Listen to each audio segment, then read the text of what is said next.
this is so bad. Food was like my motivator, and food is always my motivator. I'm literally like a golden retriever. I'm just always like thinking about my next meal. I love bookkeeping. Hi, everyone, and thank you for listening to the I Love Bookkeeping podcast. My name is Hannah Robinson. And I'm Melissa Honan. And thanks so much for tuning in. Don't forget to subscribe so you never miss an episode, out every Tuesday and Thursday. Today, we're going to be doing one of our fun transition videos, I guess you could call it. We're going to be diving into a series, kind of elaborating on everything from BKX that we took away from all the great speeches, all the different people that we got to hear from. We're going to be really expanding on so many great topics that were discussed there. But the first thing that Melissa and I want to talk about for this introductory episode is just the highs and lows of BKX. And we say lows, there really weren't any lows, but there were some funny moments. There was? Okay. It wasn't long enough. Okay. It wasn't. Okay. It apparently was not long enough. We did not take a massive trip to Disney, which is, I think, a low. We could have done a massive trip to Harry Potter World, also a low. But we just want to dive into some of the fun things we took away from BKX. Melissa, I know one of my highs was definitely you and I interviewing Ben on stage. Yeah, that was fun. I will say that was a lot of fun. I will say, like, at first, like, I just got wrapped up into you interviewing Ben, and then Ben called me out. He's like, "Why are you even here?" I was like, "I don't know. I know. I don't know." That's a great question. And it's funny because I know you were just like watching me, like proud momming, basically, of like, you're doing great, sweetie. And he was like, "Why are you here?" He was like, "Well, are you going to say anything?" And I was like, "Oh my God, Ben." I'll get there. That was so much fun. And I cannot believe so it was so funny when I asked in the BKX group questions for Ben, I jokingly, to like get traction on the post, I jokingly was like, me personally, I want to know who his favorite child is, but please drop your questions. So many people voted up that. And so many people asked me to do that for real. And I was like, I'm not going to do that. And then I surprised myself on stage when I asked him that question. I was like, so Ben, one of the most popular questions we got is, and I think I said it seriously. I was like, by the way, guys, this will air in this series. So we recorded it live at BKX, and you guys are really going to love it, and you'll get to hear it. But I did kind of ask him seriously. I was like, one of the most upvoted questions we got, and I asked for feedback is, who is your favorite child? And I know he was like, "Damn you, it's not you right now, Hannah," because I was like, I put him on the spot. But that was so fun for me. I was definitely a little nervous, but once I got up there, I was like, okay, I'm fine. I know half these We people. do need to have an episode where we talk about all of the questions that we weren't allowed to ask. Oh my gosh. Yeah, that would definitely make us lose our jobs. Yeah. Spill the tea on what we can't ask. Actually, he didn't really give us a whole lot of limits on what we couldn't ask. He just said, "I don't want to know the questions because I want to answer them like off the top of my head." So kudos to Ben. Nothing was rehearsed. Yeah, nothing was rehearsed. I could have made it really extremely weird. And honestly, maybe I should have. But, there's always next year, guys. I could always make it super weird next year. But yeah, I also loved watching you speak. You really kicked off that day by telling everyone about how you shit your pants. And I really loved that. And if you guys haven't heard that story, I believe it was just released last week or the week before. So about embarrassing client interactions. So I did tell it. I think it's better on stage. So one day I'll eventually get the video from BKX and parse that out. But that was a great time for me personally. I'll never live it down. Never. Definitely getting like a lot of shout outs on social media. Anytime anyone has anything about, that to say. I think we opened like a line of communication where people feel so comfortable and they're like, "Oh my God, I also sharted in front of a client." And it's like, wow, okay, we're all living the same life. I've never had an original experience. Oh my gosh, that's so true. I would say I loved really just kind of getting to meet all the people that I've seen on, like, I see their names on Facebook, but I haven't gotten to like see them in person. That was really fantastic. And then I am such a boring person. Like I don't go out, like my kids go to sleep. I go to sleep with them. And so we went out every night. The first night they had, like the welcome reception, and then there was the digits party, and then there was like the keeper karaoke. I did all of the things. And I'm really glad that I did with like a really great group of people. So I think it was definitely a great experience to kind of like push my limits and do things I normally don't do in a group of like-minded people. Because like in a normal, like at a normal event, I typically go to painting industry events. Like I don't do that stuff because I'm there for work. But this was kind of like, especially after I spoke, I was like, all right, I'm done. Like it's party time. So it was really Checked nice. Out. Yeah. I know we all felt bad. I felt bad for Brandy because she spoke on the last day. I was like, you have to live with that. Like, the whole time you're there, you're thinking like, oh, I'm going to have my speech, I was like, man, I'm just glad I got it over with. So yeah, for anybody that does end up wanting to speak next year, definitely volunteer for the first day so you can just get it out of the way. That's we were day 2. Day 2. Yeah, it was day 2. And I was okay with that. Like I was cool to not go on the first day because I had to like feel it out, like see how it went, and then day 2, I was like, okay, I got this. But I'm glad that we just got it like right out of the way. Yeah.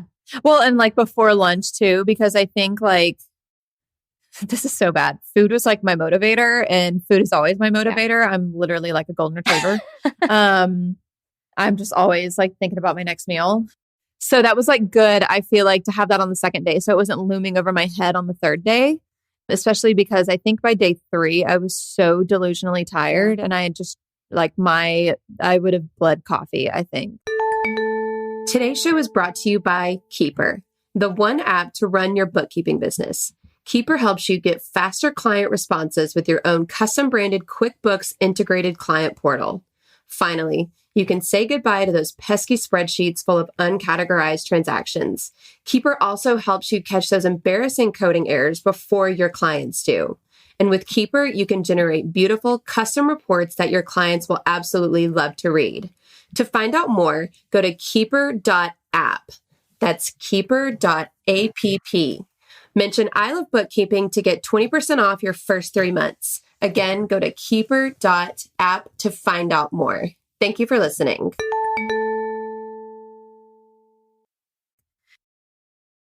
It was such a great experience. Like this year was last year was our first, obviously, and it was so exciting because it was our first year. And so I think we were able to keep the energy up for year 2. And next year it's going to be, we always are trying to make it better and have more exciting things for those that come. And we're actually not, we're not doing a virtual next year. It's so much work.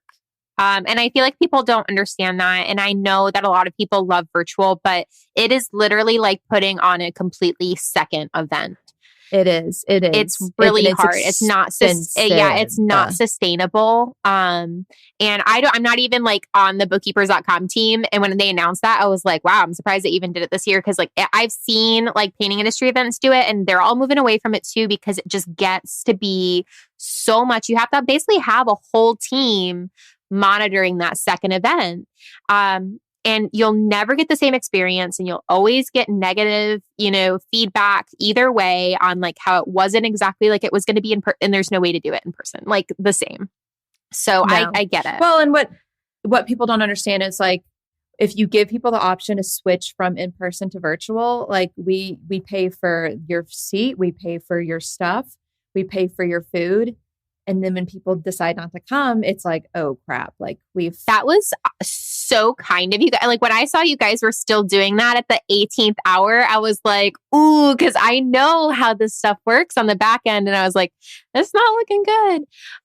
Yeah. But if there's anything I could let people in on is that you have no idea. And I'm not even on the event planning team. Like Deanna and her team, they are so detail oriented and they are so on top of things. And I think people assume that it's maybe easier than it looks to put on these events because they are so well run by Deanna and her team, but it is absolutely so much. It's a nightmare. I don't know how she does it. Like she is truly a different species of human because she is so detail oriented and organized. It is like watching her and her team are the most impressive thing. 1000%. I will say I have some negative feedback on the event. Go for it. Go for it. And I think that there's going to be quite a few people that agree with me. So I'm looking forward to Dallas. Hopefully it'll be a little bit different because the desserts at the hotel weren't great. They weren't great. Because we were speaking about how food, like food is literally like, that's half of why I'm going. Right. And that was one thing that was a downside for me. They were just like, they were way too sweet. I just thought they were like, I thought they had been like sat out for a while. That doesn't, yeah. I try to have no expectations with the cleanliness of anything anymore.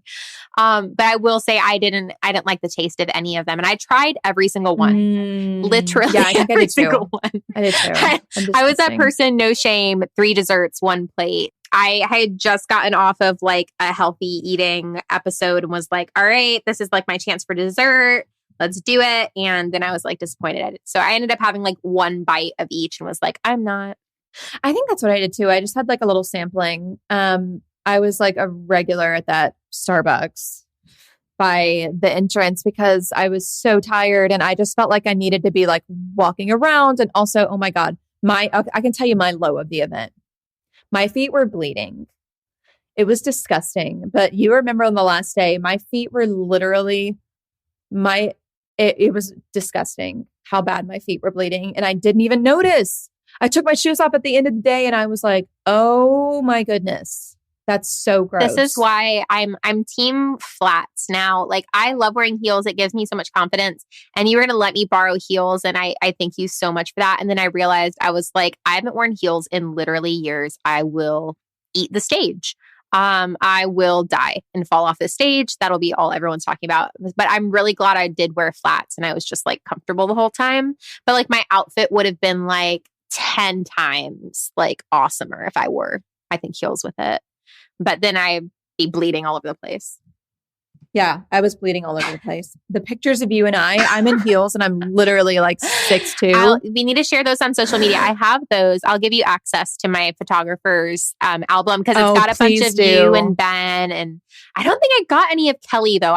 She disappeared when my photographer was there and I wanted to get some of Kelly too. She was working work in at the so hard.